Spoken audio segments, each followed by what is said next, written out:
I got my eye on you. Just like as I pan slowly back, you got your eyes on me. Who this? For another installment, another edition, another episode of the version you get uncut, uncensored, uncircumcised. Because it's that real. But you need to take it as you take it and receive it right now. Who this been watching? This is a special edition, as they all are, but this is especially special considering tonight, this time is the 20th episode I do of this shit called Who This Been Watching, the movie recap / review show I do first live here on Instagram, usually on its regular day and time scheduled, Friday 7 p.m. But considering it was a Good Friday, there was a little bit of a mass to go to, so I had to go be a good Hispanic Latino boy in church and do that thing over there. Considering pandemic, they're opening up, so at least I had to try to make it there to be good with God in the universe. Did my thing earlier, so tonight at least, 10 p.m. Friday on a good-ass Friday, by the way, 20th time I get to do this, 20th episode of Who This Been Watching, which you're watching live right now. I'm Who This. Thanks for joining me here live for the, again, uncut, uncensored, uncircumcised version of Who This Been Watching. Tonight is the 20th episode, as I mentioned already a couple of times. I'm just excited about it. I'm amped about it. I'm all over the place emotionally because of how exciting this is going to be. It's a very special one. It's an overdue one for about, give or take, maybe about a month or so. And it's a special edition as if it was like a DVD copy of whatever fucking movie or what was the big thing with DVDs back when? Like TV series and shit that finally came out. You get to watch all the seasons of, ALF or something like that. Because I'm sure that was fucking hot and fucking high demand and all that too back when. That stupid idiot puppet or whatever. But okay, so think of it in that sense. Like you get the DVD version of a fucking movie you like that much. And all of a sudden you're treated to the very pleasant surprise to discover that of all things on top of that, extra fucking blooper reel or deleted post-credit scenes, whatever. You get that little bit of fucking extra footage you didn't get in the theaters. You didn't get like the first time it came out on VHS or whatever else was out before DVDs and all that. This is that version.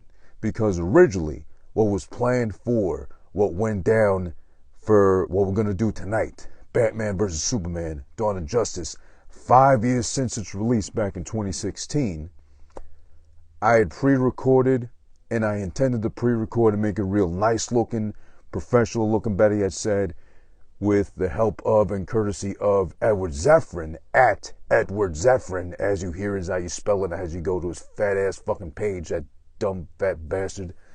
He was supposed to help me. I specifically asked for him to have not only the night off to record, if it wasn't a problem. I always emphasize, if I reach out to you and I tap you to do an episode or to participate, collab with something, I ask you, date and time I'm going to throw out there to you right now. I try to give it to you in as advance as I can, as much as I can possible. If you can do this time and date, let me know. If not, it's okay. We can set it up for another time, another date time, whatever the fuck's more up your alley, better suited for you, whatever, because my schedule's pretty open. Give or take, 9:30, 5:30, I'm clocked in. Before the pandemic, during the pandemic now, whatever, that's my set time to work. From home, in the office, before the pandemic and such, that was set in stone. Afterwards, or the weekends, was always up for grabs, in my case. So that, in that sense, I'm flexible. Totally bendable, workable, whatever way you want to prop me or position me or push me to, day and time-wise, I got no problem with it, because I just want to fucking make shit happen. But, because this fat fucking idiot that I've known since college, and I would assume I could trust enough to be like, hey, date and time, this is what I got in mind, we saw this movie, opening day of, back in 2015. You and me, idiot. So do you remember that? Oh, I think kind of, whatever. Okay, stupid. Well, regardless, we fucking saw it in the theater. Day of, first showing of the day of. Remember what you can. You defended it before. So just take this night and time out to pre-record. can you do it? Yeah, I got you. Oh, whatever. Okay. Yeah, okay, fantastic. We fucking lock it in. I book a studio because I can't record at home right now. There's too many fucking people there to be background noise and just annoying, period. And for whatever reason, we can't film at his place, which we used to when we collabed together initially. So that's out of the option. So I says, okay, I have a bright idea.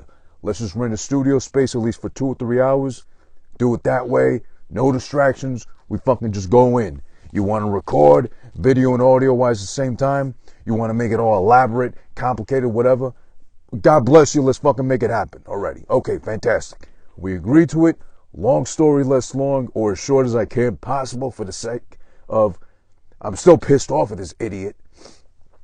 It's recorded on fucking a fancy camera. There's a separate fucking mixer, couple of microphones he brought with him. I didn't ask him to. He offered to. So, okay, you fucking bring it on your own strength in your fucking duffel bags or whatever too. He's practically unloading the car and bringing all his gear. I didn't ask him to. I asked him to keep it simple, just so we can fucking set up immediately, shoot immediately, get done with it. Boom, out of the way, so we can dedicate as much time as possible to actually recording a good-ass episode with no time constraints. No, he's late. He brings this whole elaborate setup, more complicated than it should be. To boot, on top of all that, I offer, can I bring my laptop? Can I bring my hard drive? Can I bring this, that, the other, to fucking have everything immediately transferred to me? I'll work on it. I'll take care of it. Oh, no, I got you. Oh, we'll do a Google Dropbox, whatever. Whatever. Fucking fat idiot. Shaped like a stack of burnt tires. This stupid asshole can't even get me the goddamn footage, let alone the fucking audio from the episode I wanted to give to all you out there. And I wanted to be a very fun episode, remembering the day of when we, as friends, went to go see this fucking thing to begin with. Day of, first fucking showing of the day. Oh, by the way, shout out to Really Charlie Podcast for joining the live. Appreciate you for chiming in. There's nothing. It's like I fucking filmed nothing. It's like I rented a studio space at Pirate Studios in motherfucking Ridgewood, Queens, of all places, but for 2-3 hours or whatever, for nothing. Just to fucking sit there, maybe play with the lights a little bit, scratch my ass, my balls, whatever it felt like, more in that fucking setting and mood, underneath some light, and have nothing come of it. I came up, fucking look, empty-handed. That's what I got right now for you, as far as that episode's concerned. So as far as that pre-recorded, that I wanted to make really nice and fancy and elaborate, whatever, too, afforded whatever, whatever he wanted to help me with and chime in with. And again, shout out to Really Charlie Podcast. Thanks, bro. Thank you for chiming in and for joining in on the live right now. But there's nothing that came of it. I'm sitting practically on the same thing, on the same pile of that fucking we made that day happen. And then I'm sitting on top of right now, which is shit. I got nothing for it. So I'm embarrassed. I promoted it, I think, barely, but still, too, I'm just mad at the fact that I trusted this guy. We're friends still. I respect him, whatever. He's got a busy schedule. Full-time job. Works on projects, whatever he can in his free time. I respect and admire that. But if you can't deliver, of all things, what I simply asked you to do, and I offered to you and I told you, can you do this day and time? You said you could. Could you keep it very simple with your setup and what you want to bring gear-wise, equipment-wise, or whatever? Because I don't want to take too much time building up, breaking down in between, whatever. Okay, sure, I got you, whatever, whatever. We have to rush through the episode. We have to fucking hit all the points possible. I can't fucking read through my notes because he wants a side note about whatever the fuck else he wants to do, which is fine. I want to get his fucking input. But there's no equal compromise. I knew I should have fucking left it as IG Live. He joins. That's it. According to my formula, how it works best. That's it. I trusted him. Unfortunately, I knew already I shouldn't have. But unfortunately, there's no episode in that case. Fortunately enough, though, it's still being talked about. I mean, the Snyder cut of Justice League is not that far removed from when we're discussing this now. So it's still bound to make the rounds, whatever, too. And it's still fresh in my memory as far as having watched it. It's still a movie Batman vs. Superman Dawn of Justice. That, again, as I'll explain much later on in the episode, it's a guilty pleasure for me as far as a specific scene involving Batman. If you've seen it, I'm sure you know which one I'm referring to towards the end, that I try to catch every time I know it's on. If it's on TNT or fucking FX or whatever movie channel throws it up as often as fucking possible. But if TBS was still, well, TBS is around, but if they played actual good movies instead of fucking whatever they have available, because, you know, whoever's fucking in charge of the movie schedule just says, throw this shit on, whatever, make it work, I'm sure they throw that in the mix, whatever, but it's not there. Fortunately or unfortunately in that case too. But without further ado, and before we jump right into that, also Real Charlie Podcast chiming in with Preach and Live and Learn. Exactly. I know this guy. He's a friend from college. I knew already we've had failed attempts at working together, collaborating. I said, you know what? It's about 10-something years removed from that time, from when we were younger, I guess more irresponsible, and not so seriously or dedicated as we are now with what we do, considering podcasters and YouTubes and all that stuff too. I thought maybe, but again, I was wrong. But it's okay. You live and learn, exactly like you put it. Really Charlie Podcast. So we move on from there. Again, before I get into Batman vs. Superman Dawn of Justice, I made a lot of fucking notes because there's a lot to touch on this fucking movie. We're going to skip the recap of fucking what happened, because if you haven't seen it by now, you had 5 years. Spoilers galore. I do that. I'm known for that at this point too. And go fuck yourself otherwise if you're going to be one of those little cunts that cry about, oh, you ruined the movie for me before I even thought of even watching it, or fucking I had it available here, Amazon Prime, wherever, you know, a dusty DVD in my mom's house that I just choose not to watch because me and her aren't in the best, like, stance, whatever, too. Well, stop being dumb and go help yourself to go fucking watch it if you can't bear to have this ruined for you now. You had 5 years and some change now because the anniversary just passed, but that's neither here nor there. That's up to you. You continue to listen to the live, watch the live, whatever. Catch us afterwards when I put it up on YouTube and or the audio podcasting platforms. Whatever you got to do with yourself, go fuck yourself in the meanwhile. I don't know what I got to tell you then. You know, don't be a fucking baby is all I'm going to say. But again, before we get into Batman vs. Superman Dawn of Justice, I do want to touch on briefly TV-wise. We barely discussed TV here. And I did say initially when I started this thing, it'd be TV and movies.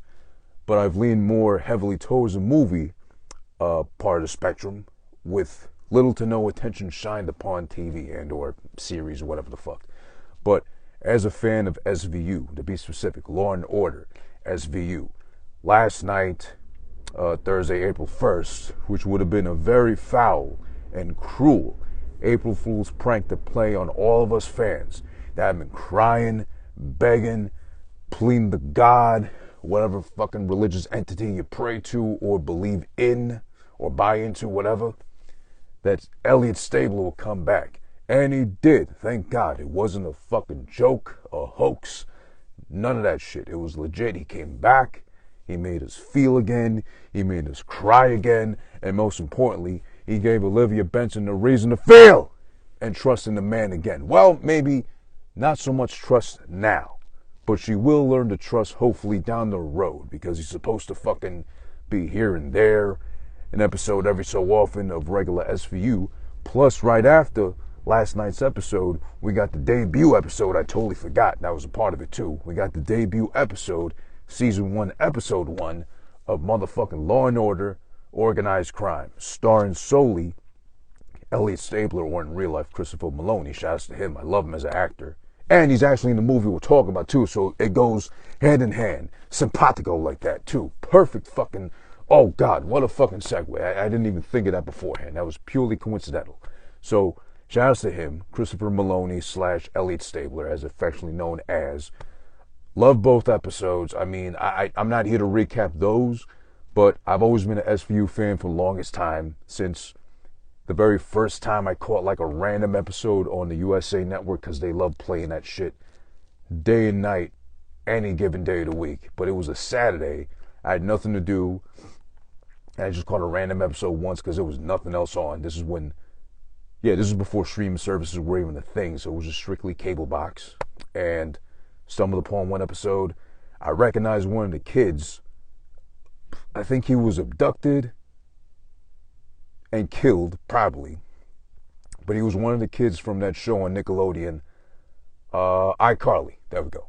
So shout out to all them, that whole cast, and I think they're reviving it, or it's already back on to the revival of iCarly with, God, what's her fucking name, the lead girl. She was always kind of like that awkward, kind of cute looking. Like, not necessarily textbook cute, but because she's like a mix of, I think she's like Puerto Rican and Japanese or something like that. She just had that different look, kind of like Zendaya. Shout out to her. She's actually really funny, and I like as an actress. She's just so happens to be, also, I throw it in that category too, like oddly cute, like not textbook, like dictionary definition of fucking cute as you typically expect it to be, but like that odd cute because she's a mix of, you know, whatever she's composed of genetically and shit. Same with the girl from iCarly. So shout out to both of them, and God bless diversity for the fact that it exists. You know, black and white, Asian, this and that, the other, whatever. It all comes together and makes something beautiful and lovely as these two young lead actresses are. Proof in the pudding. Genetically bonding like that randomly, it's not so much a bad thing. It's actually a great and beautiful thing. Again, they're proof of that living, literally. But yeah, one of the kids from iCarly was on it, so I recognized him immediately. And I was like, oh, wait, that's the kid from, I forget his name on the shit. The kid with the curly hair, he's like the computer techie geek or whatever fuck. He was on there. And next thing I know, I watched the whole episode. I enjoyed it because of the fucking loopholes and the everything involved too, as far as like the intricacies, the ins and outs or whatever too. And I fell in love with Elliot Stabler, better yet said. And fucking Benson too, but Stabler is fucking Stabler. He's the man. So ever since then, I've been a fucking fan. That was years ago. It's got to be at least, however old that episode is from when I fucking just been a fan since and started binging on marathons leading up to now. His comeback ever since leaving, I think it was, what, like episode 1 or 2 of like season 12 or 11, give or take. But big fucking long gap, extra thick as far as the whole emotionally we've been left in without Stabler in our lives as far as SVU fans are concerned. Now he's back. It's fucking fantastic. Came back. I won't give away spoilers as far as what happened because that would ruin everything too. Just watch it back on the Peacock streaming app. You know, Peacock, that's fun to say. But yeah, watch it on Peacock or however you got to watch it back. Enjoy yourself with that. Also, highly recommended the first episode of Law and Order Organized Crime. Solely Elliot Stabler versus the fucking mob and organized crime and mob shit like that too. A pleasant surprise for that first episode was Chaz Palminteri playing the head boss, I guess you could say, of the mob he's after. I won't ruin it past that, but yeah, great episode. Looks like it's going to be pretty fun. A nice branch off. We know, not so much without the fucking sex crimes and whatnot too, and whatever else Law and Order regular does without the SVU. I don't like that version so much, or the actors or the cast, nothing. But yeah, let's see what happens with fucking organized crime. Now, leaving that behind. And as much as we love and appreciate Christopher Maloney, he is not the main focus of this episode, no.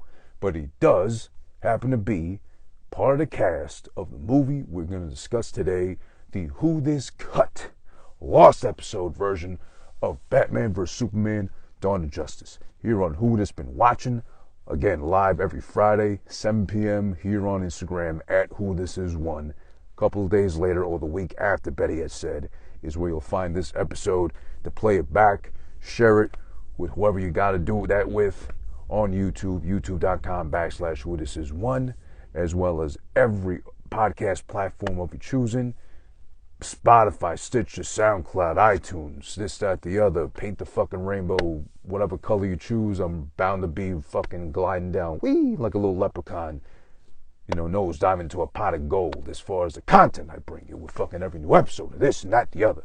Also, don't forget, by the way, every fucking week, especially tomorrow morning, I'll have a brand new episode up on YouTube and again, all the podcasting platforms of my main podcast called AhhFuGGiT as well.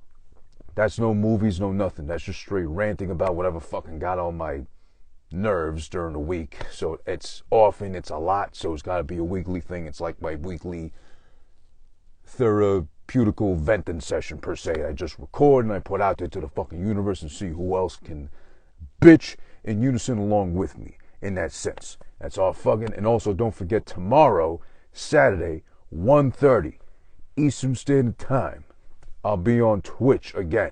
Twitch.tv/whodissis1 for another installment of Who This Been Gaming. I'm a bad gamer. I've been a gamer all my life, but as far as that's concerned, I'll readily admit I've sucked my whole life at the gaming thing. I try to get better.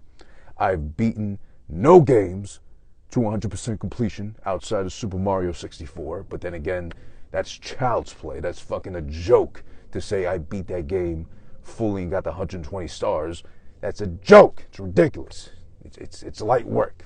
I could do this now fucking fresh off a mean, heavy, soul-clenching shit on the toilet, weakened, famished, looking wherever I can in the cupboards, on the fucking kitchen floor for crumbs to eat and shit. I could still fucking do that. Like I'm a dying Ethiopian licking dirt in the fucking dirt balls and pretending to meatballs and shit. I could still beat that shit blindfolded, whatever. It's easy. It's too easy. But yeah, Who This Been Gaming tomorrow on Twitch, twitch.tv/whodissis1.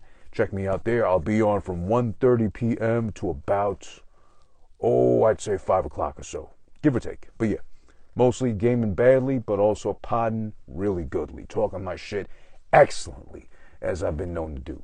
And I do with ease at this point, too. I'm a grown-ass man. I got no shame of it. I own up to it. I talk that shit, and I enjoy myself doing so. Without further ado, Who This Been Watching? Special Lost Cut Edition, 20th episode of Who This Been Watching. And, of course, what better than fucking Batman vs. Superman to get into to do that with? All right. So, by now, recap-wise, Batman vs. Superman is basically Batman versus Superman, as the goddamn title implies. If you need further elaborating besides that, or beyond that, whatever, I don't think this is the episode for you, because I'm not going to do that. For the sake of, and for the purpose of this fucking thing today, it's basically, if you've seen Man of Steel, I like that movie a lot. I'll defend it as far as a great Superman movie. That leads into Batman vs. Superman, Dawn of Justice, because Batman oversees the fucking destruction, the damage that Superman caused when he fought General Zod in Metropolis, overseeing, and it trickled over apparently into fucking, I think, Gotham of all things. So he sees it, he's upset by it because it's an overly powered fucking OP alien being we know nothing of. We don't know his motives, we don't know what the fuck he really wants, or if he's really that goody two-shoes as he pretends to be, per se. Can he be twisted? Can he be manipulated? Can he be bad if he just feels like it? And if he does go bad or rogue, whatever, are we all that immensely fucked? So, of course, that becomes that shit. So it becomes a whole thing about Batman knows who he is, comes to realize his existence, and the imminent threat that he becomes, Superman, public enemy number one, in the case of Batman. Because Batman don't like nobody, unless she's a fucking troubled female, and a villain in a very tight, skin-tight suit, preferably, Catwoman, Talia Rajgul, what's in the fucking name, the other one, Catwoman, Poison Ivy too, that's another one he fucking frequented in and out of that pussy, of course. But, Batman's a troubled guy, obviously, we know that. Lex Luthor comes out of nowhere, who's a Superman villain, but comes to know immediately about Superman along with Batman, which I still don't get to this day. We'll touch upon that later, too. But basically, long story short, it's a mastermind fucking plan of Lex Luthor to pit Superman versus Batman. Superman has to fucking kill Batman unless he doesn't want Lex Luthor to kill his mom, Martha, which Batman already had a mom named Martha in the past that we already know from every fucking movie, cartoon, possible version of Batman, that she got fucking shot up in the alley along with Dad. So then when Martha's brought up at any point, coincidentally or unintentionally, to Batman, he gets all shook up and emotional. He's like fucking twitching all over the place like motherfucking Michael J. Fox. He's besides himself, trying to think of what the fuck to do. It's like he's immediately disarmored. So immediately, if anyone else oversaw or overheard him, how he gets so disheveled, hearing the name Martha, You would think that villain would abuse that and just use that as much as they can when they battle themselves with Batman. Just to fucking abuse their power or the emotional stranglehold that name still has over Batman of all people. But that's besides the point too. So they fucking fight. They beat each other's ass. Batman comes close to fucking beating them because before leading in the battle, he had his old game plan of fucking, okay, you got kryptonite, you asshole. That's your weakness, you alien piece of shit. Fine, I'm going to stock up on all the kryptonite, this and that, the other. Missile, projectiles, bullets, suits, all that shit too. A scepter and all that. What's these movies' obsessions with scepters all of a sudden? Because fucking, I don't know why Batman would need a scepter of all things to jab, to stab, to kill fucking Superman with. I get it, it's made of Krypton, but why a scepter? Why not just a fucking sword? Since I'm assuming Batman will be a swordsman too.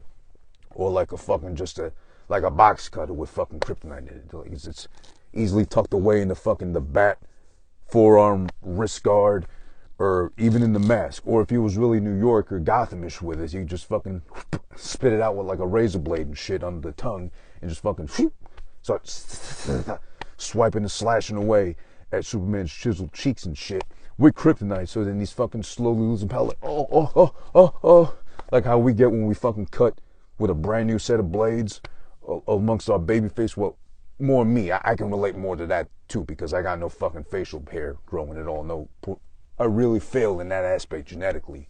But yeah, imagine he's fucking slicing up Superman with a fucking kryptonite laced razor blade like that. Stupid man's like all stinging all over the place. He's like jumping all over like a fucking idiot. Like stop, please.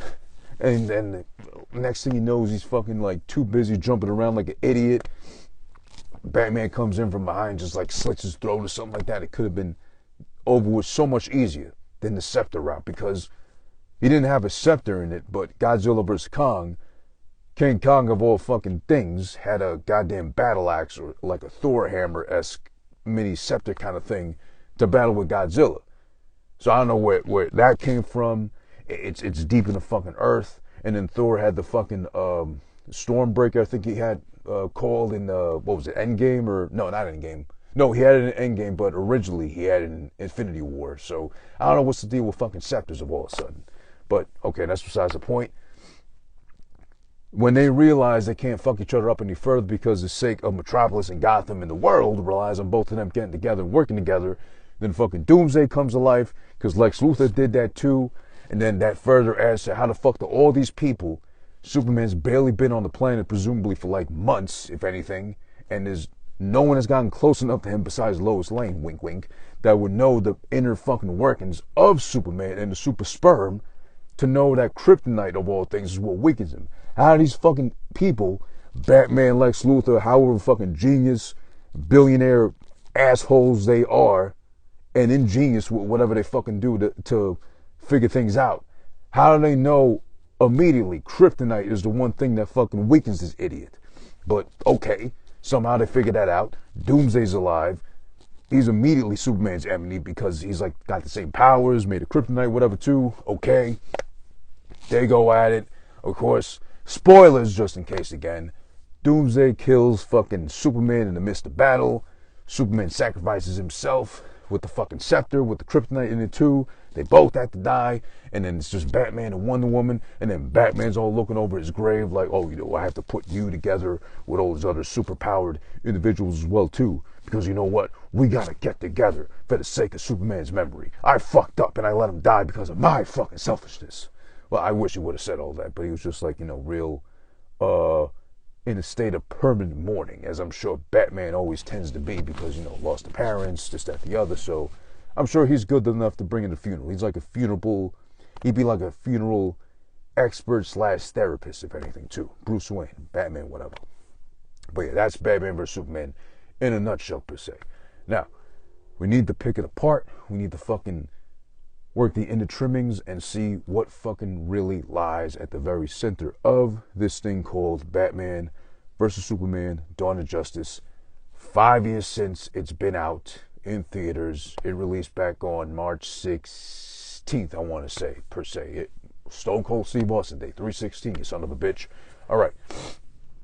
But now, I will admit, when it starts off at about 10 minutes exactly, the build-up and how Superman is introduced to Batman is kind of cool because Batman's overseeing the battle between, again, as I mentioned, Superman and General Zod. So, of course, it's kind of sealing the deal. Once Batman, or Bruce Wayne, whatever, in this case, he wasn't in costume, so Bruce Wayne. Once Bruce Wayne scowls, or kind of looks up all upset at the sky like he did immediately, once he sees Superman and Zod going at it and fucking OP'd, and they're tearing shit up and just wrecking buildings and people are dying all around him because of them two directly, he's upset. So he's already, boom, made a fucking enemy, like immediately. That's checklist number one. You don't like it, it's immediate, you're an enemy. That's it. No other fucking done deal besides that. So, I also want to point out that by coincidence, I don't know exactly how, or I want to better yet shake the hand of it has to be a man. It has to be a man. The casting director, or the casting agent, whoever fucking knew to cast the females in this movie. Mwah, chef's kiss. Shake your hand, bow at your feet, sing your praises, whoever you are. I hope I can find out who before I drop that, because you got motherfucking Amy Adams, who's the finest looking ever in comic books, movies, TV, whatever, version of Lois Lane, cute as a button, piece of ass, so fucking pretty. Then you got motherfucking of all the females I'm going to mention, the most pleasant and unexpected surprise too is motherfucking Superman's mother, fucking Diane Lane, Martha Kent. Oh my God, this woman ages, but she ages like motherfucking wine. So fine, pretty, just, oh, please, wrap me in flannel, call me Superman, Superboy, whatever, but just take me in your arms, please, and coddle me like a super toddler, you know, with a super, well, not super mother, but, you know, the mother of a super being, whatever. Please, Diane Lane, Martha Kent, whatever, doesn't matter. That's besides the point that they got motherfucking Gail Finance Godot, who can't make a sequel that doesn't suck the Wonder Woman, but made a really good first one and just looks phenomenal here too as well.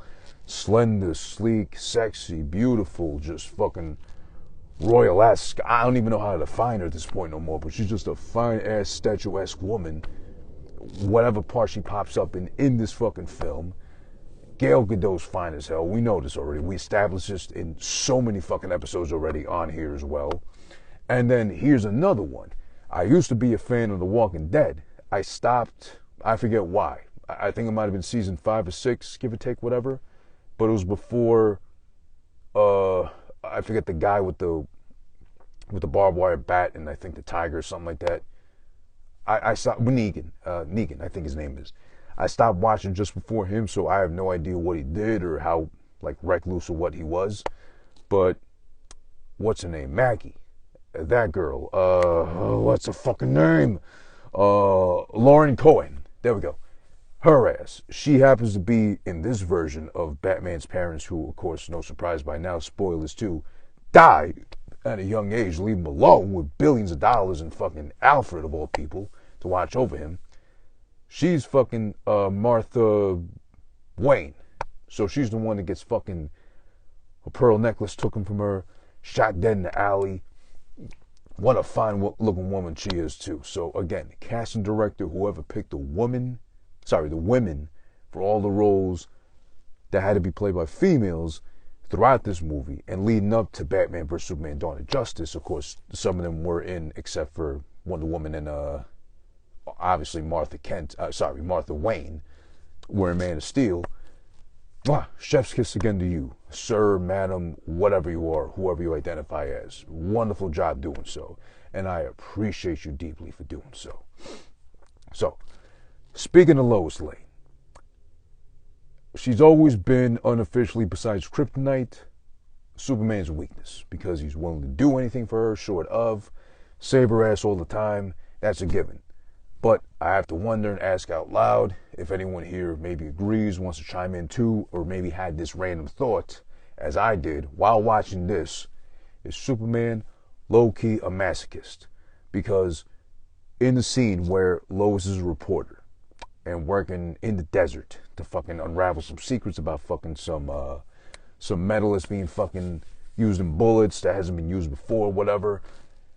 And just like in every case scenario where Lois seems to find herself in trouble or in peril, as they used to say back when, the comics or the old ass movies, whatever, too, the previous embodiments of Superman, rest in peace Christopher Reeves, of course, he always lets it get to the point, with Lois at least, where she gets in so much trouble, beyond peril, immediate danger. She's gonna fucking die if he's like a split second, a rat cunt's hair late to the fucking party to just fucking bing bang boom, fuck everybody up, immediately snatch up Lois and get the fuck up out of there.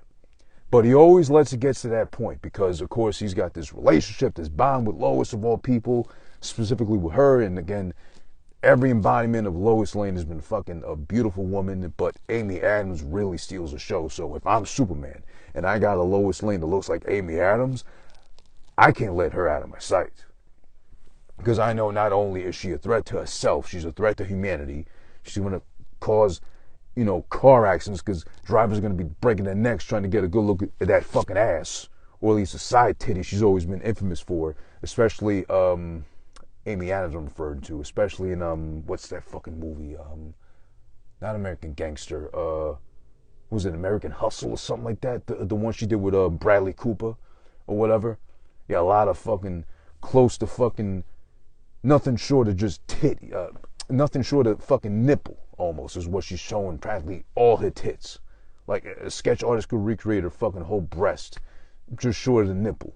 How much of it she shows throughout that fucking movie, which is another good movie and made even better because of her fucking half naked throughout the whole thing. But yeah, Amy Adams as Superman, Amy Adams as Lois Lane is a pleasant surprise, but also I would think, why of all things would you let that build up to that point? Why let it escalate like that too? Because he just swoops in last second to save her ass. I don't know if it's so much to impress her or keep her in check and remind her, hey, I'm Superman, so if you even think of fucking creeping on me, stepping out on me, whatever, I'm Superman. I can fucking come swoop you up at any given point in time, whenever, because I got super hearing, super fucking sight, and of course super simp powers to the point where I know where you're at, bitch. Whoop, I'm over there immediately, taking your ass back home. But not before I let you fucking get into some sort of dangerous situation where you're practically dead, or like an inch away from a fucking bullet hitting you right between the eyes. But then, of course, I gotta be the hero, save the day, and make myself look good as the hero masochist and save your ass. You're welcome, Lois Lane. I would think that's what he's thinking the whole time, because there's no other reason why, if not lock her away in a bomb shelter or something like that to keep her out of trouble and to fucking give him one less headache to worry about on a daily basis. Why let her roam freely like he does and let her get into these fucking situations where she needs saving all the fucking time, as she needs it clearly later on, as we'll get to that part eventually too. So that also leads to the fact that in this movie, at least, Lois Lane, who presumably does very well, with the money and shit, she makes as a reporter at the Daily Planet and shit too. How does she have such a poorly lit apartment? To the point where I thought practically she was living in the Batcave part-time, creeping on Superman already before Batman put two and two together and realized, oh shit, Clark Kent, Superman, same motherfucker. She's been known who fucking Bruce Wayne the Batman is, and said, hey, I like what his vibes are way more than fucking Superman / Clark Kent's simp ass vibes are over here. Boring me at home, fucking out all day, saving a cat in Zimbabwe out of a fucking tree that's, being heavily guarded by lions and shit. He has to save that cat though, absolutely. He's fucking Superman. He's a super simp, whatever.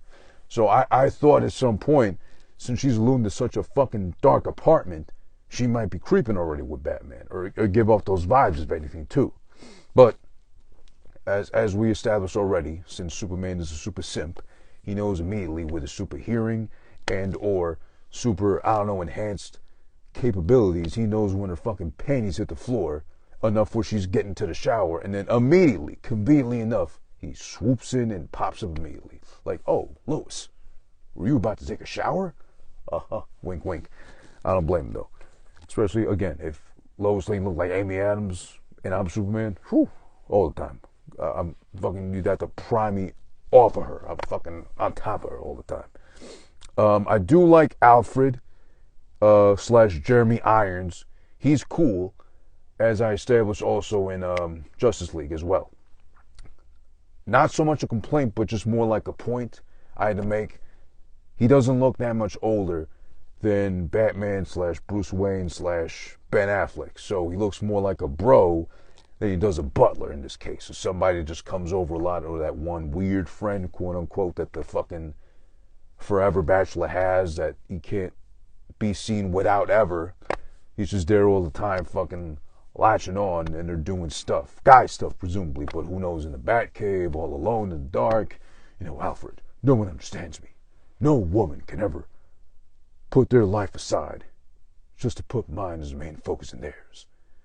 And whatever, too. And I wouldn't even say gay vibes, but, like, I wouldn't be surprised. But I think more bro vibes. I think Bruce Wayne would be way too fucking dark and, like, brooding all the time in his head to even think of, like, well, you know what, I could just settle for dick instead of, like, all these complicated ass relationships with these fucking vixens, super female villains, whatever, too. It'd be complicated, you know?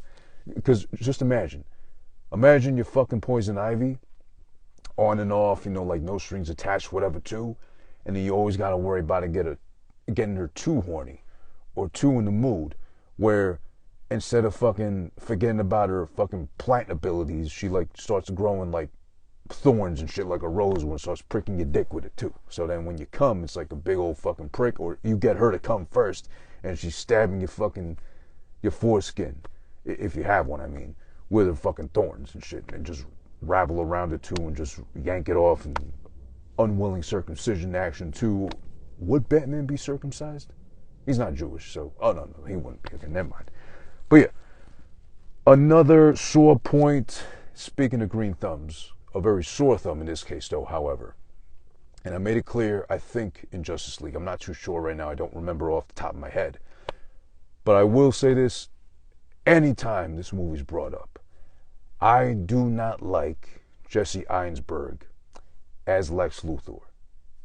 Absolute trash version of Lex Luthor.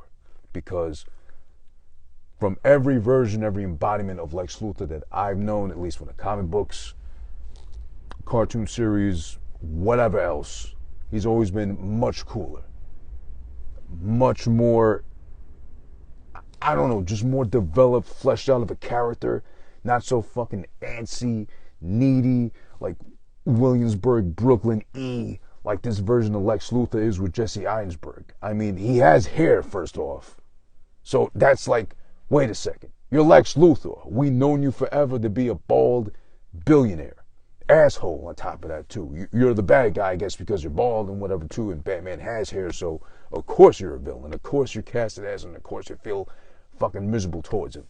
But he wasn't cast right. I'm sorry. I like Jesse Einsberg otherwise. I'm sure he does other things good. This wasn't it, though. Very poorly fucking casted. He's annoying. He's fucking just unnecessarily dramatic, too. Not like calm and collected and just that asshole like Lex Luthor's been the whole time, as far as we've seen him before in past embodiments, like I said. There's a part where he's fucking force-feeding the guy a Jolly Rancher with his bare fingers. So, of course, in the current pandemic times we're in, that's a fucking big no-no. And I'm surprised, like, no one picked up on it or censored it out because, like, or put, like, a label up underneath, you know, warning, socially distant times require that you don't do this type of dumb shit, whatever, or gay vibes, whatever, too. But there's that. I don't know. Also, I don't know if anyone else has ever noticed while watching this thing, but a big problem, a big gripe I have throughout the whole thing, from start to finish, is whoever was in charge of actually musically scoring the thing. Because they could have went the easier route. I'm sure they had the budget to do it otherwise if they really wanted to to like put some songs, known, not that known, whatever, throughout the shit to kind of move things along. But I think they actually got a composer, and I want to say it's, I forget his name, who I was thinking of. But whoever was did a very bad job, because through random parts, the music's too loud. I can't hear what they're fucking saying. It's out of place. It's really putting off the mood, or what's supposed to be setting up the scene further. The music yoinks it out of you, and it makes you feel like, wait, did I turn something else on? Or if you're watching on the phone, do I have something going on in the background or something like that too? This can't be the right music queued up to this fucking scene. A perfect example is actually at 32 minutes and 10 seconds. It's Lex Luthor talking to the senator who has a heavy fucking lisp. I don't know how she's taken seriously as a senator. I mean, besides, Rudy Giuliani, but he was only a mayor, not a senator, so whatever. Maybe that's the difference right there. But she's got a heavy-ass lisp. But the thing that really stood out to me during this part was, besides Jesse Eisenberg overacting as Lex Luthor, was whoever fucking put together the piano sound behind his speech that he's given to her, about the fucking portrait of angels and devils, who should be fucking upside down because the angels should be looking up to the devil, whatever, because as Superman, he's a fucking god, but we don't know his real motives, whatever, etc., etc. During this part, it sounds like somebody fucking elbow dropped the piano. It's just pling, plong, pling, plong, pop, pop, pop, pop, pop, pop, ping, ping, leg dropping, body slamming, whatever. It's just somebody decided to fucking have fun with the soundtrack and didn't take it seriously and just say, you know what, just drop random shit on the piano keys. I'm sure it's bound to work, and even if it doesn't, we're too late in the fucking post-production to make it something else instead. It was just nonsensical. I don't understand what the fuck happened there, but it was like literally someone was beating up the piano while this guy's fucking making this elaborate speech about Superman being a god, we shouldn't trust him, etc., etc. It just really fucking put me off. And this is after like my 5th viewing of this shit, to like finally, oh, that's what he's been saying this whole time, because the piano was really bothering me that whole time. Okay, there's that also. Let's see. Also, more notes. A really interesting part that was brought up in the movie, around 55 minutes or so. And I like that they did this, because it's the only serious part of the movie that's not too serious, like too gloomy, broody, whatever, like Batman would be normally. It's more focused on Superman, actually. And who is it? They got Neil deGrasse, whatever, deGrasse Tyson, the fucking black scientist, the black space expert, whatever dude. He's cool. I like him. But that's the best way I can describe him. Okay, he's whatever. They got him, they got fucking other real like reporters and panelists to fucking discuss, must there be a Superman? And yes, it does lead to fucking, I guess, the most basic of questions when it comes to Superman. Like, he exists. Should he exist amongst us? Do we really need a actual, literal, tangible, Jesus-like figure, which is Superman in this case, but he's from another planet? He's an alien. He's foreign-born. We don't know his underlying motives. I meant to say, excuse me. As far as, okay, sure, he knows, his parents knows, and people around him that, saw him grow know that he's a fucking good old boy from, Kansas, something like that. He's always bragging about Missouri, something like that. Middle America fucking bleeds red, white, and blue pretty much too. But it is brought up properly, and it makes sense. Like, if we had a legit alien that came down randomly one day and had all these powers and fucking started fixing shit, whatever, too, that's fine and dandy. But then again, it comes down to the basic philosophical aspect and question of there is no such thing as the perfect human being. And there is such a thing as being too nice. There is no such thing as being too nice without having something underlying underneath. I mean, it could be as simple as like fucking, okay, he's meant to, he was born to, he was brought up to be good and do good for the planet, for mankind, for himself, and all that too. How could he want anything? He's Superman. He has all the powers. He could fucking end humanity if he really wanted to on a really bad day, like after like a deep enough paper cut. I'm sure he'd fucking go on a rampage, justifiably. A deep paper cut's really fucking annoying, especially if anybody like me, I don't know how still, but I've randomly gotten deep ones right here between the webbing of your fingers. Oof, those are a bitch. So I can't imagine Superman feeling that fucking kind of agony and pain. But then again, he's like Superman. He can't feel that shit. Imagine he can't feel nothing, like bullets and missiles all in his fucking face directly, eating that shit practically, and then the one thing he does decide to feel is like a deep paper cut like on his fucking thumb and shit, like, oh, whatever. But it does lead again to the question, like, okay, can anybody, anything literally be that nice without expecting eventually something in return?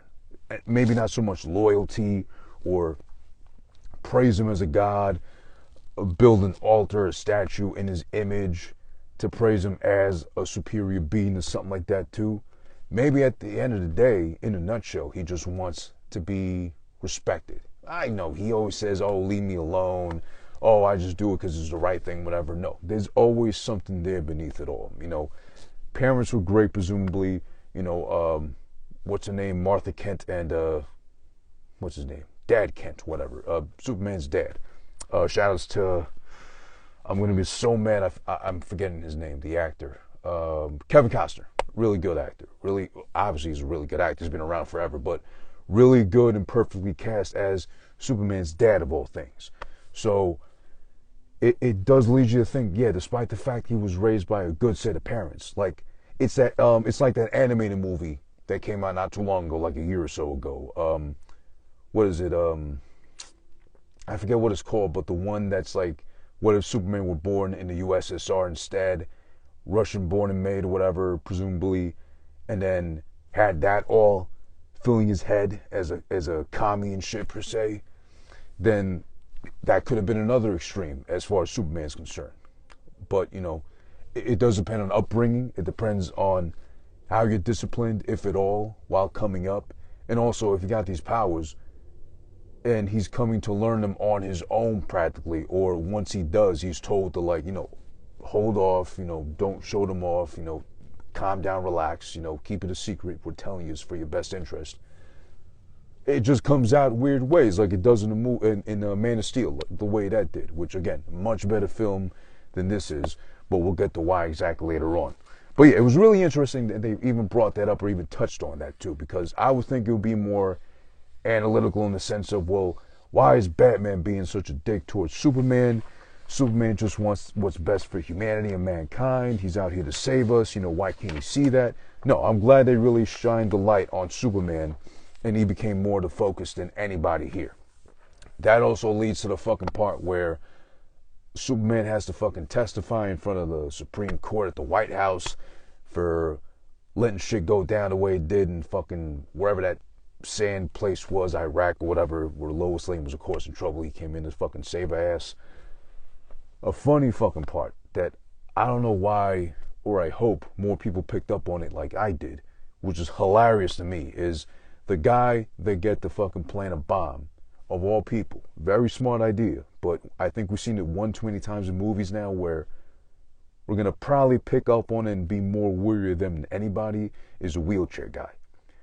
Because, you know, at concerts, at shows, you know, before the pandemic, they'd be fucking wheeled up to the front or like close enough to the stage where they pay a fraction of what you did probably, but they get fucking full access, whatever. And shout outs to the fucking wheelchair community, everybody too involved in that.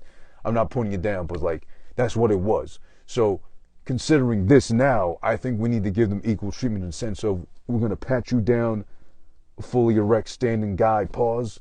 We're going to have to pat you down too, sir, in the fucking wheelchair with no use of your legs, just to be safe. Because, you know, I happen to watch, for example, Batman vs Superman enough times.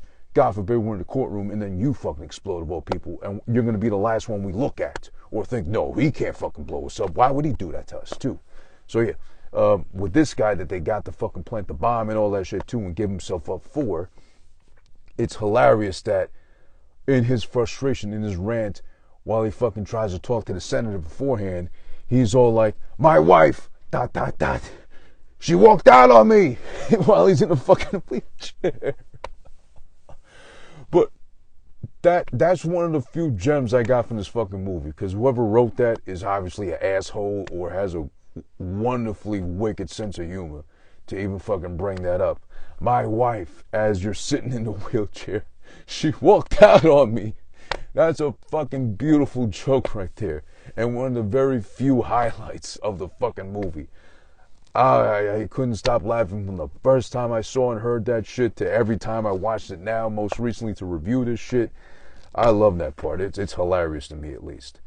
Which leads into something, I don't know, I wouldn't say as stupid, but it was cool. But then watching it back again after seeing it a couple of times already, I picked up on some shit that I probably shouldn't have, and now it ruins it for me too as well.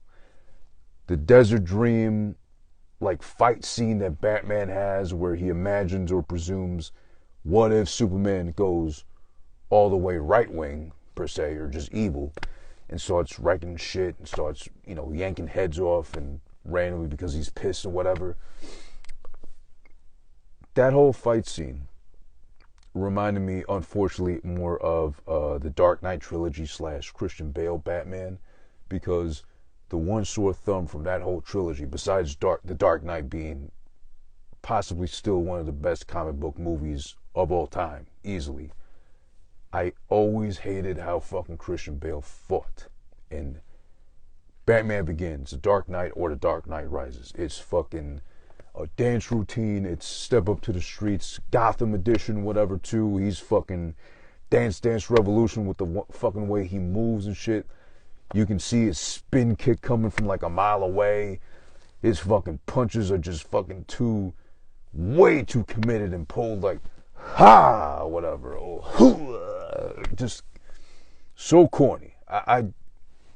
The fight scenes are kind of like, I guess, maybe sped up because he moves around so slow. But then again, Christian Bale isn't the biggest guy. Maybe the suit was heavy. I don't know. So maybe that's why he moves so awkwardly, like as Batman in fucking battle. But it was fucking never good. No bueno. But getting back to the desert fight dream scene that he had in his head, half these guys were running up and stopping so that he can get a clean hit in. So if this guy's fucking coming in with a punch, he's stopping like right here, just so fucking Batflick, Bruce Wayne, Ben Affleck can just fucking uppercut him easily.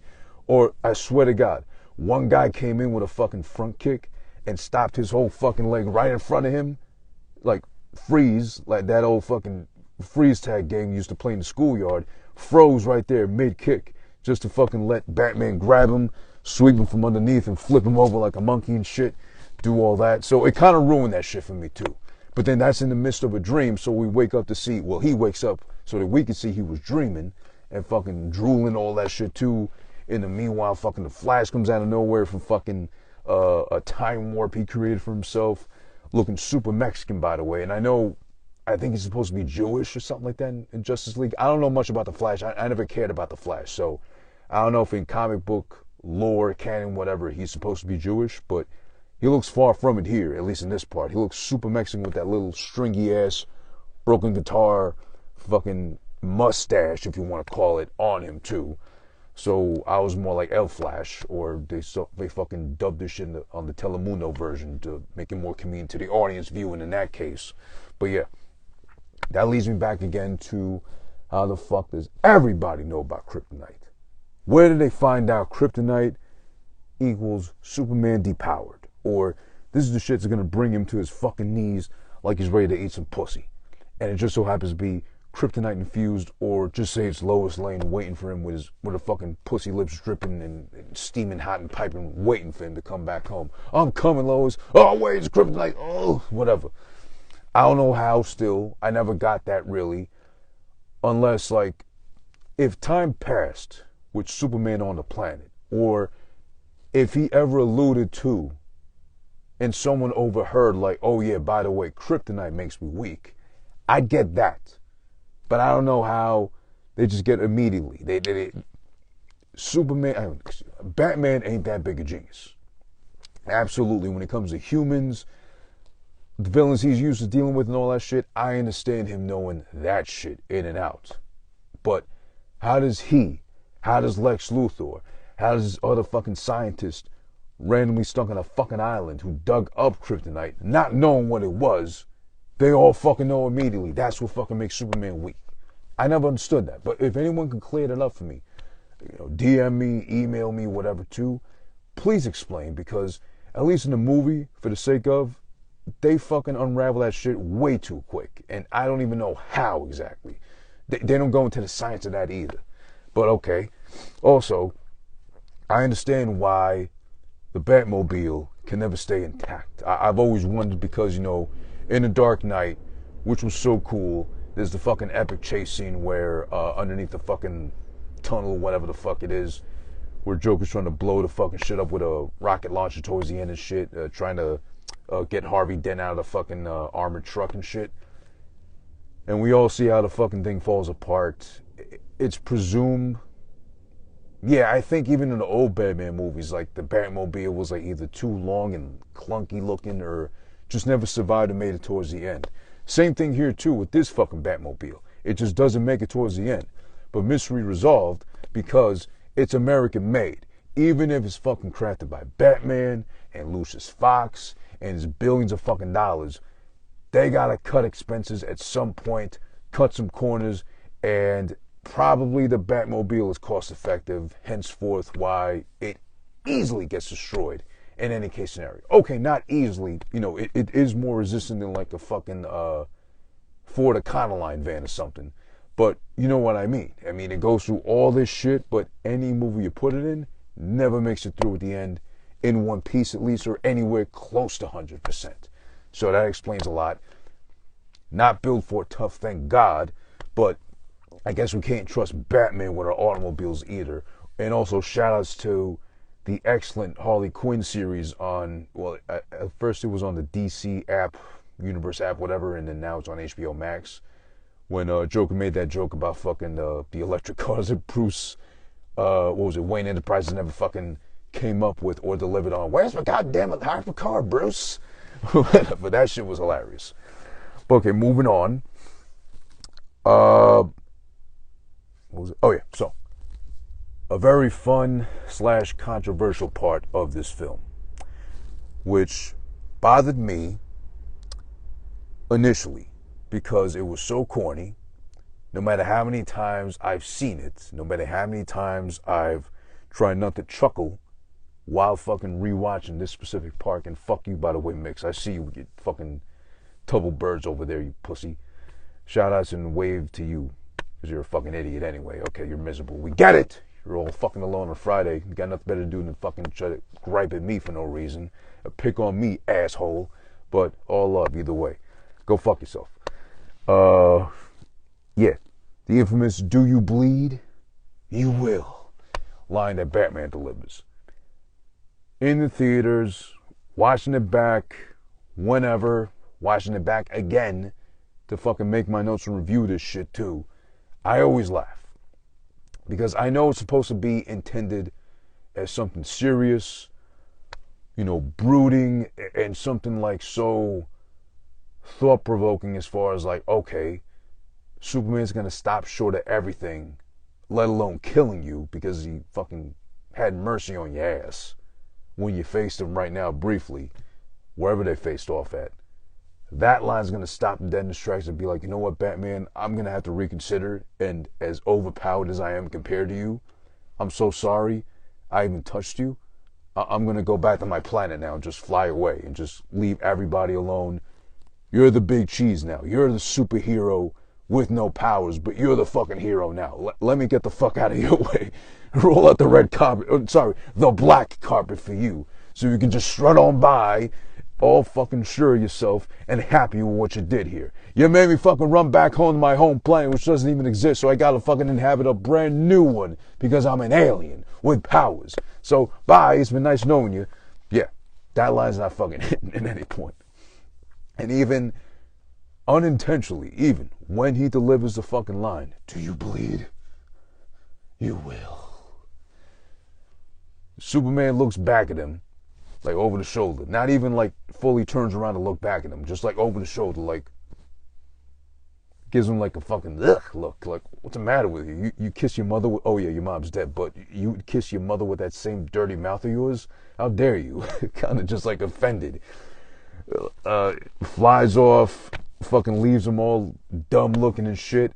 And also, if anyone's ever picked up on this part too, as he's watching Superman fly off after fucking delivering his not so serious line that didn't hit, the mask, at least over the eyes, fucking lifts up in a way where you see the white of his eyes, Bruce Wayne, Batman, whatever. You see the white of his eyes, and it almost looks like the fucking, the eyes you would stick on like a pet rock, or like the googly eyes that go all crazy, discombobulated and shit.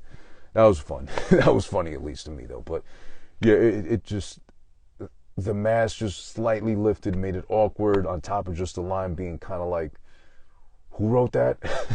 Obviously not the guy who fucking wrote the line for the guy in the wheelchair complaining about his wife who walked out on him, of all things. But yeah, that was fun. We cut back to fucking the senator, who has this heavy ass fucking lisp, who shouldn't be trusted whatsoever.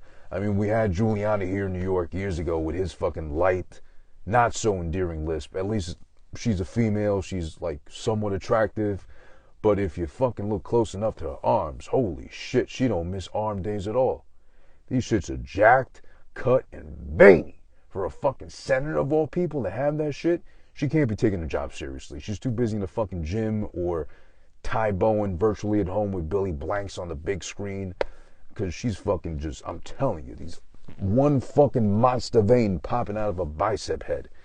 And on top of that, with a lisp, I'm sure with a lisp, she has to have like a backup defense system of sorts. So at least if she looks jacked, or like she works out like she might fuck you up, or at least get one good hit in on you, you might reconsider fucking making fun of a lisp. So, okay, I kind of get that, like an anti-bully defense of some sorts. Okay. Now, it leads to the point now in the movie where, you know, Batman is presumably the one guilty for the White House, wherever they went to, blowing up and people dying and shit, and the senator dropping dead. So her lisp is gone, but she is too as well, so, in life, literally. So he's besides himself. He doesn't know what to do. So, of course, what every emo-driven fucking superhero simp cuck like he is too, that's been established over time, he has to run away. He has to go find himself. He has to go talk to his dad's ghost on the very fucking tip-top of a mountain. He wants to go there to fucking die, presumably, because when he passes by the villagers on his way to the mountaintop where he talks to his ghost dad and shit, they're like, yeah, he's going there to die, pretty much. Like, they're really morbid-ass mountain people, but, of course, who can blame them? It's fucking cold and bitter, and there's one guy with a full fucking no-shave November beard walking his ass up there, super jacked and shit, and flannel of all things. Yeah, you would think he's fucking ready to die, because, like, the Giants lost that bad that season, probably. But, whatever. He's doing that part. So I don't know why he needs to fucking run away and die in the mountains like he's fucking the son of the fucking Revenant. That movie with Leo DiCaprio. I love that movie. Anytime it's on, I'm fucking watching. Bear fight scene / alleged rape scene aside, I'll always watch that movie in full, parts, towards the end, beginning, start from, whatever. I love that shit. But yeah, for some reason, Superman always needs like to run away. And run away from his powers, who the fuck he is and shit, like a big old pussy. But okay. The one good part, the one saving grace, I wouldn't even say saving grace, but the one thing that Jesse Einsberg's Lex Luthor didn't fuck up was a line at 1 hour and 54 minutes in, where he says, quote, God can't be good and all-powerful.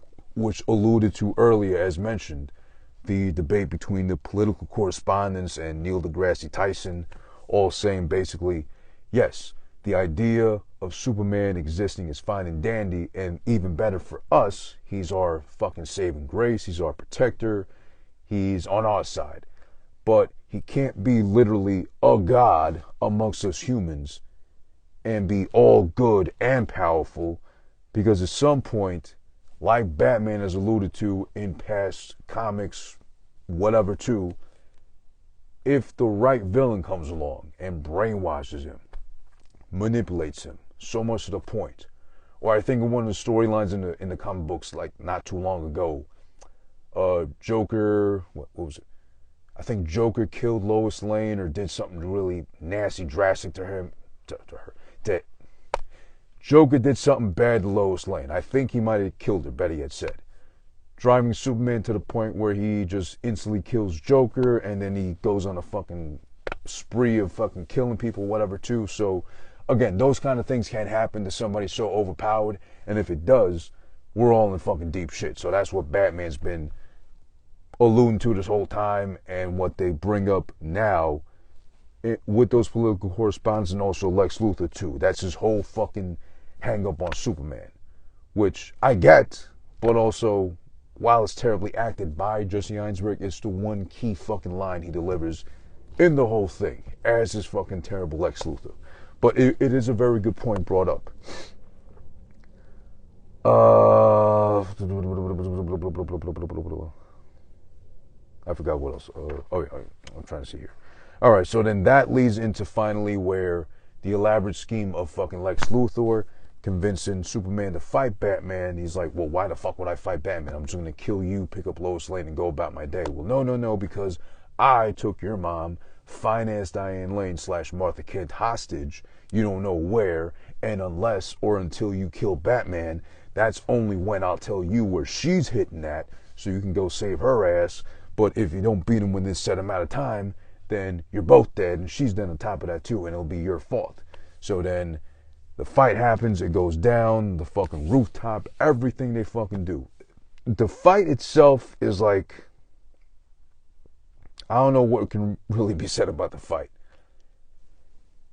The very first shove that Batman gives Superman is proof that Superman's giving him a chance while he's trying to fucking convince him at the same time, let's not fight because I'm trying to explain to you this is what's happening, but Batman's too fucking in Batman mode to fucking listen to him at all. So he's like, just fuck you, we're fighting, I'm gonna kill your ass as best I can. And he comes real close to doing it too. But again, mysteriously, he just figures out kryptonite is Superman's only weakness. So he's fucking in a kryptonite powered suit or infused suit, whatever, heavily scented with kryptonite bullets, fucking little grenades and shit too, fucking them up at some point too. But then, of course, Superman shakes it off because he can't do everything kryptonite infused. So then he comes back, he starts fucking him up back as well too, easily. Like 1-2 moves compared to fucking all these things that Batman has to do to Superman, like put him through walls and break sinks over his fucking head. All this shit, throwing him in the fucking pit holes and coming short of just fucking about to stab him dead with the fucking kryptonite infused scepter that Batman built for some reason, specifically a scepter. I think again specifically he could have done with a box cutter or something more portable, more agile, more convenient. We get the infamous fucking Martha scene. Of course, the one we dreaded having to fucking bring up here because it's so stupid, it's unnecessary. It is, creatively speaking, and as many people as myself have admitted, it is pretty fucking too huge and too convenient of a coincidence to be like, oh yeah, Martha Kent, Martha Wayne, right, their moms are both named Martha. Oddly enough, it's not until then that I think 95% of us even put that shit together. And while we were mad at how emo fucking Batman got when Superman utters, "They're killing Martha," and shit like he's just shitting too hard or it's like lacking fiber, so like that one piece of shit got stuck in his super asshole and can't come out easily. Of course, Batman, anytime you bring up his parents, anything related back to his parents, anything that can remind him of his fucking parents, of course, he drops his scepter with fucking Krypton in it. It's like, Martha, I already know that name. Why'd you say that name? And fucking he can't stand still. He's all fucking all over the place, hopping around like fucking Onyx, like fucking crisscross and shit. Jump, practically. He's beside himself. He can't figure out why. And then, of course, Lois Lane comes in. She's like, no, his mom's name's Martha too and shit. That's who, you fucking idiot. That's why. Oh, God. But you know what? The best way I can think of, or the only like logical thinking that I can even fucking come up with as far as how that came up, as subtly genius as it is it had to be one of the fucking writers had way too much coffee, and of all places, because that's where they got the idea of Jesse Einsberg as fucking Lex Luthor. They was stuck drinking too much coffee somewhere randomly in fucking Williamsburg, Brooklyn, that fucking hippie central hub of fucking cucks. Stuck out there, couldn't find a bathroom fast enough. Laptop battery was fucking close to dead. He forgot to charge and all that shit too. Didn't have a flash drive, nothing at all too. This is 2014, 15, I guess too. So the clouds weren't that accessible as of yet. So then, just short of finally finding a bathroom nearby, he just said, oh, fuck it, let me just make up whatever too. Okay, Martha this, Martha that. Oh yeah, they're both named Martha. Let's do this shit with them too. Ran to the bathroom, just completely forgot about fucking changing that shit or re-editing, and then left it whoop, as is, as we got it. The infamous fucking Martha scene. But, alright. Admittedly, again, it is subtly / coincidentally kind of genius that they did that or put those two together. But okay, that's besides the point. Also, the only thing that immediately makes up for the Martha bullshit is the warehouse scene that we've all come to know and love as Batman fans, as Superman fans, or the only real saving grace of, or one of the very few saving graces of this film, is when Batman swoops in and busts into the fucking warehouse where they got Martha Kent, Superman's mom, held hostage, and he's just going fucking Arkham Asylum on everybody. Just a fucking grappling gun, bringing them over on some Scorpion shit, get over here, smashing heads, using crates to squash motherfuckers to death, of kicking grenades back in the fucking rooms, trapping the guys in there and letting them get blown up to smithereens. He gets shot in the head, but the fucking helmet is bulletproof, so he just fucking is it off in his best fucking Batman grunt and shit. He's stabbing motherfuckers, he's lifting legs up, he's breaking limbs, he's fucking just going in, just fucking breaking faces with fists. The way he just fucking swoop in, busts through the floor, flies in, drops in like a fucking bat and just destroys everybody in a matter of like 2 minutes short of, it's beautiful. It throws it back immediately to the only thing you can compare it to is the fucking excellent series of Arkham Asylum City fucking night games. Oh, fuck, they caught the vibes so perfectly. And that also alludes to the fact that I'm going to say Ben Affleck, being such a loyal Batman fan, might have been the one putting that together, or at least said, you know what, if we're going to do everything else you fucking idiots want to do up until this point, especially the Martha thing, let's at least give something redeemable to Batman to make him look cool as fuck. At least give me this shit. And they said, alright, fine, Ben Affleck, whatever. Gave him that. This also alludes to the fact that I forget where exactly. Oh, God, what's his name? Joe. He's one of the guys from fucking Magic Mike, one of those movies. He's the guy married to Sofia Vergara, lucky fucking bastard.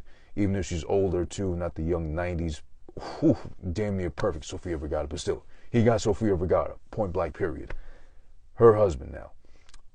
He was supposed to be, no, he was, what's his name? Slade Wilson, Deathstroke, in the fucking end credit scene, meeting up with Lex Luthor. No, sorry, not here. Actually, the post-credit scenes in fucking Justice League. That's him.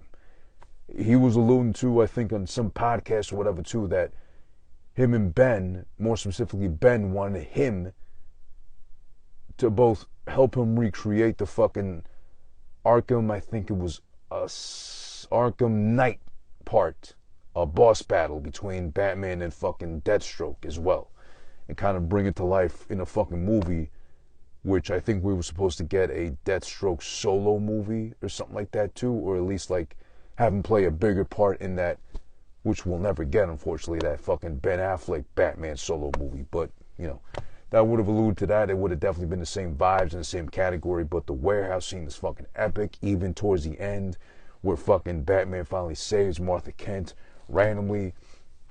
You know, it's just all beautiful. That whole fucking 5 minutes, whatever it is, it's glorious. I wish the whole movie would have had that same energy, but unfortunately it didn't.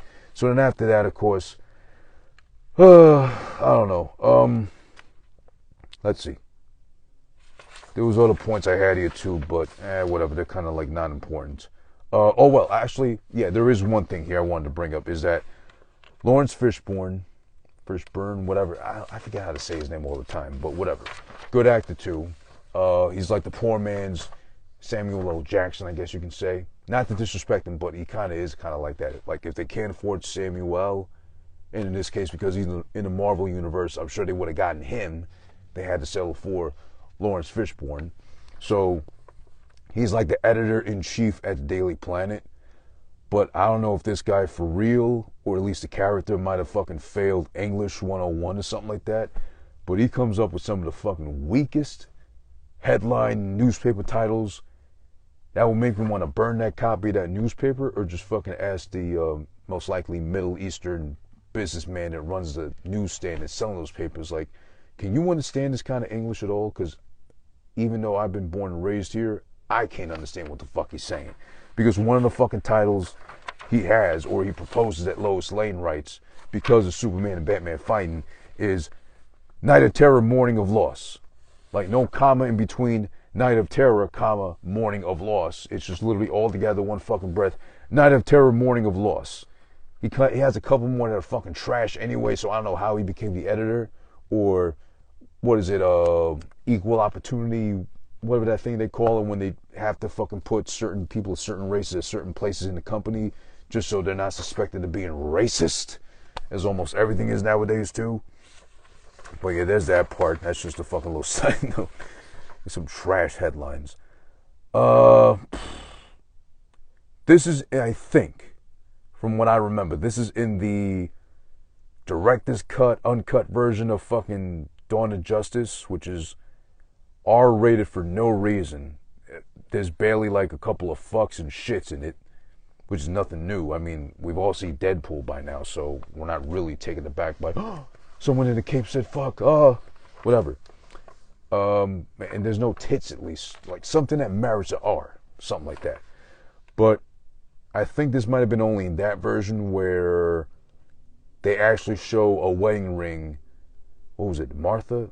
What was it? I think Superman's mom has shown, yeah, she shows Lois the ring he was planning to give her, and it's a fucking real stingy ass fucking like vending machine fucking diamond ring you buy as a kid as a joke for a girl you're trying to get in her pants, or at least you're trying to fucking like, I don't know, play doctor with her underneath the shirt or something like that too.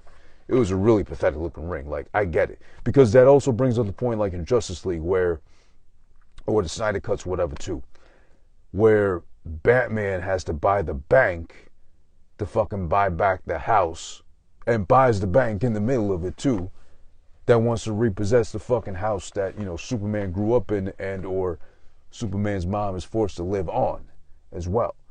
So you can also be just super grateful for the fact that Batman saved your ass with something that's way more powerful than you might be, at least here amongst us humans, which is the money, soups. But yeah, that's funny too. So apparently Superman makes no money. So either he needs to set up a GoFundMe or a Patreon or something, if he really did exist, because how the fuck does he exist? First off, and second, there's no super salary. Third, clearly he has no means of income, strictly donations, or fucking like, at least if he hops into Dunkin' Donuts, I would think you're Superman, you're good for like at least a 2-for-1 donut offer or something like that. Or what do they got now in Dunkin' Donuts? The fucking 2 medium iced coffees for $5 or something like that too. So you and a friend, or you and Lois Lane, can both sip together on some like cheap coffee. Although I'm a Dunkin' Donuts boy, so no criticism there if he did that. But I think Starbucks would be more up Superman's alley. But then you'd always get that one kid. And if I was Superman, I'd be annoyed too. You'd probably always get that one kid that can't spell super right because he's too much of a fucking millennial and too worried about his fucking like podcast about alien conspiracies, and probably low-key flat earther. They'll probably misspell super like SOOOPHR. Oh, there we go. Sorry, might have lost you guys for briefly. this leads to the part of the movie I don't look forward to at all, because then that's when fucking Lex Luthor finally fucking brings Doomsday to life. If you've seen the movie already, you get the fucking point from here. Basically, he fucking takes General Zod's body from the spaceship that's still left there for some reason in Metropolis. No one fucking thinks to move it or take it somewhere else like Area 51 in that universe or nothing. No, it's still fucking in plain sight of the city. That's like if 9/11 happened and they would have recovered like a piece of the fucking plane and just left it there in front of the fucking rebuilt Twin Towers, or just where it fucking happened to. It's about as sensical as that too. But the ship, he goes in, takes the body from his fucking genetical coding or whatever too. He fucking creates Doomsday, which is not the way Doomsday is fucking created, by the way, if you read the comics like I did, at least when Doomsday killed Superman in the comics. So fucking brings him to life. He starts fucking getting overpowered immediately. He's fucking up Superman, Batman. Just when he's about to fucking literally kill Batman, Wonder Woman comes in, saves the day. That's our first formal introduction to Gal Gadot as Wonder Woman, which is really cool. One of the, again, few cool parts besides the Batman warehouse scene. She comes in, she's kicking ass too. She's helping out as a 3-on-1. Fucking no referee around to fucking call it down the middle, so of course it's unfair towards Doomsday. But again, he's OP'd anyway, so it doesn't really matter. The whole fight breaks out too. He starts growing. He starts fucking flying around like the Hulk and shit. It's the CGI isn't good on Doomsday. That's the fucking first thing. Second, he's like, he can't stay still. He's a fucking, well, in the comics, all that shit too, he is pretty much like a monster. So he's not gonna really talk or be like elaborate or Shakespearean or nothing too. But he's kind of like a little too brutish and stupid to like really be taken seriously. Or there's 3 of you with functioning brains versus this one fucking Neanderthal.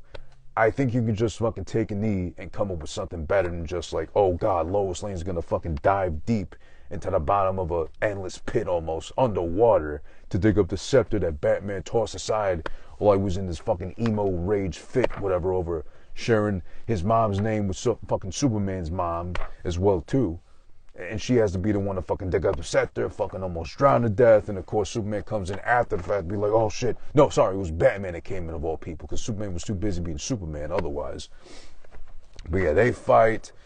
It's a whole fucking thing. Honestly, I never enjoyed a fucking fight. It's just, the CGI's all over the place. The city's like immediately destroyed. Like, they didn't do what they did with fucking Man of Steel, which is like the city's intact. They just happen to fucking run through all these buildings and fucking destroy shit left and right too. At least it was most of the city left intact to fight in. This, it's like immediately Doomsday came and like the whole city just like fucking snapped away, like Thanos came through and said, yeah, I'll fucking make do with this. It's lazy. It's all over the place, like they're fighting in a dust bowl or something like that. I don't know. So they're fucking fighting, and it gets to the point where Doomsday, of course, is like, he takes Superman's life with him as he's getting fucking pierced with the scepter. They both die because they're both weak fucking versus kryptonite and shit. So that's the end of the movie pretty much. Batman's over fucking looking over the fucking grave, the coffin or whatever. Superman like, oh shit, I failed him. I was being too much of a little bitch to realize we could have worked together the whole time instead of just trying to kill each other. He could have killed me easily and shit. I'm over here like an idiot.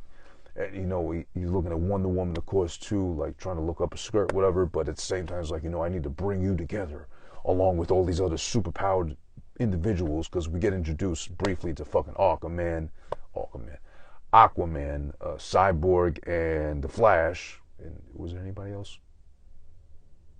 I forget, but there might have been someone else too. No, actually no. Cyborg, Flash, and Aquaman. They all exist, so he wants to bring them all together and form the Justice League and shit like that too. And that's all it is. And of course, we see the little bits of fucking dirt molecules above fucking Superman's grave, coffin, whatever, that rise up, leading to the fact that he's going to come back to life. Eventually, he's just taking a super nap right now, meaning he's dead for just a little bit of time. But yeah, that is Batman vs. Superman. All the points I had to bring up, the recap from earlier too, as brief as I could. Now time to score this shit, because you know what's at that point in time of the episode to do so, appropriately fitting, because it's who this been watching. That's what I'm trying to elaborate here and make sure you understand clearly. And I get to the point as I do this too. Now, overall, at the end of the day, what I gotta fucking say in a nutshell, I gotta start off with what I don't like. Is this. The music, the scoring, whoever composed the shit, whoever put the sounds behind the fucking scenes and thought this shit would work, just because it's Batman vs. Superman, who's really gonna pay attention to that shit, is a fucking junkie, is a fucking idiot. It's all disgusting. Like, it's ill-fitting. Nothing hits properly in this case. That's one thing. Lex Luthor, or Jesse Einsberg as Lex Luthor, is trash, annoying, poorly casted. The whole point of Doomsday existing was all wrong. How he was created, how he's fucking used, it's all bad. Again, as the CGI, as I alluded to, is fucking horrible all around with him involved. The Martha part, again, as fucking coincidentally genius as it was to put two and two together, like, oh, Martha and Martha, oh, wow, this is going to be drama. That's just lazy writing. That's fucking annoying. And of all things to stop Batman from killing him, that's going to be it. Like, that just shows how underpowered Batman really is in comparison, because he's that human that'll get so emotionally damaged and scarred permanently from losing his mom like that, that at the mere mention of her fucking name, he's all a fucking train wreck about it too. Which, it's the stupidest way possible to remind us that he's fucking weak like that. But again, that's Batman vs. Superman logic, so it makes no sense. But okay. We're solely reminded he has no powers, okay, compared to fucking Superman. Alright. Obviously, of course, too, that's being said, he misses his mama. Martha Wayne. I keep mixing up Kent and Wayne, whatever. But okay. Superman's a fucking pushover. In Man of Steel, we get to see his growth, development from a fucking youth, a teen, to a man, and then eventually Superman, of course. But at least he's much cooler and much more confident and in control of his powers. As he learns to develop them, every skill comes fucking front and center so he can be Superman himself. It's just so much cooler. And excuse me, I meant to say that Christopher Maloney / Elliot Stabler was in Man of Steel, not Dawn of Justice. I wish, but I think he lived. Yeah, he probably lived, but nowhere near fucking involved with Dawn of Justice, unfortunately. It would have been great to see Elliot Stabler in motherfucking Dawn of Justice, but he wasn't. So excuse me on that faux pas for earlier. Shoutouts to 8_1_0_ podcast for joining. What's up, bro? Appreciate you for chiming in on the live, as you do always. Much appreciated. Much love to him. Also, check him out on Twitch, Villain of Vaughn, on twitch.tv/ I'm assuming Villain of Vaughn, doing his thing there always. Let's see. That's the bad, and that's the obviously bad with the fucking film. The very few good points, as I mentioned, as I elaborated on, as if you watch the movie as well, you love too. Batman fan or not, is the fucking warehouse scene, where up until the Martha part, Batman was actually pretty cool. And this is the movie that made me a fan of, and I'll stand by this, no shame in it whatsoever. My favorite Batman is Ben Affleck. He's a perfectly casted Bruce Wayne. He's already a fan of. He's said that before proudly. That's why he was so amped and ready to work and make fucking Batman his own character, his own version of it too. Okay, he doesn't have to draw a line that Val Kilmer or fucking, whichever the first one was. I forget his name. Batman in the 90s. Okay, he wasn't in like the damn near perfect version of Batman / The Dark Knight that we got with Christian Bale and two, but he's got a little bit of everything in him from all the fucking other Batmen to make his own Batman the best one. So as far as I'm concerned, and poll this if you don't believe me, if you want to add that as proof, I'm fucking team Batfleck. Ben Affleck was the best Batman in my humble opinion. So I'll stand by that, always and forever. Fucking loved him. But again, he was cool up until the Martha part. And then it just fucking went south, went to shit with the fucking over emo. Martha, how do you know that name? Why'd you say that name? Whatever. Fucking just twitching all around like Michael J. Fox needing to take a piss and shit. Just like trembling and fucking unable to control himself like that. But then he does redeem himself again with the warehouse scene. So, okay, we had to take some fucking hits, and that was a low point, but alright, he had his fucking redemption with fucking the warehouse scene. So, there's that. Wonder Woman was not heavily involved in the film. Gal Gadot's finance otherwise, but she was a very pleasant surprise as far as finally being able to see her in the getup officially as our new modern day Wonder Woman. So that was cool. And also, if I haven't said enough, I'll fucking stand by this again. Also, if you want to fight me about it too, it's fine. I don't care. Just like I said, Ben Affleck is, in my opinion, the best Batman and my favorite Batman. Amy Adams, hands down, no discussion otherwise, is the best Lois Lane ever. Chef's kiss again to the genius who fucking casted all the fine-ass women in this film. Fucking Lois Lane, Martha Kent, Wonder Woman, obviously, and of course, fucking even Batman's mom that we briefly saw, the pretty-ass girl from fucking The Walking Dead who played Martha Wayne, who got shot dead in the alley. Whoa, what a fine-ass piece of ass girl she is, too. And also a very sore point about the film is too fucking long. At least even the extra half hour you got with the uncut, whatever, extended R-rated version of Dawn of Justice, way too long as is already. It was 2.5 hours too much already as well, too. A lot of unnecessary shit going on, so they had to fill in time, presumably. I'm guessing that's what happened. But as far as the final score is concerned, and in all honesty, considering right now, 20th episode of Who This Been Watching, I've been fucking honest with you up until this point with every fucking review I've done, elaborating, waxing poetically about everything I do up until this point with every film, series, whatever I've done till now. I can't lie to you. This film is one of those guilty pleasures to me, but I'd be lying to you if I told you it's a great movie. It's not. Don't even bother mentioning the word excellent at all, unless it's a Batman warehouse scene or the excellent female casting throughout the fucking film. Those 2 points are excellent. That's about it as far as excellent can be used in association with Batman vs. Superman, Dawn of Justice. I don't like this movie. It's a guilty pleasure. For the sake of, again, I love the warehouse scene. I'm a man, I'm guilty of that. I love Amy Adams. I love Gal Gadot. Holy shit, I love Diane Lane too. Holding up more than fine. Holy shit. But again, I'm guilty of being a man in that sense. Also, a lot more could have been done. This is fucking Godzilla vs. Kong 6 years earlier. Probably way more anticipated, honestly, than those two going at it on the big screen. And I just feel like there could have been a lot more done, a lot better of a job done with this shit. So I gotta be dead ass. I hate saying dead ass because it's so stereotypically New York of fucking idiots that run the streets nowadays, but whatever. I'm gonna give it a meh, aka a 1 out of 4. Out of 4 stars, popcorns, dildos, male vibrators. That's a new thing now apparently with guys that are fucking incels or cucks, admittingly. I gotta go 1 out of 4, or again, meh at best.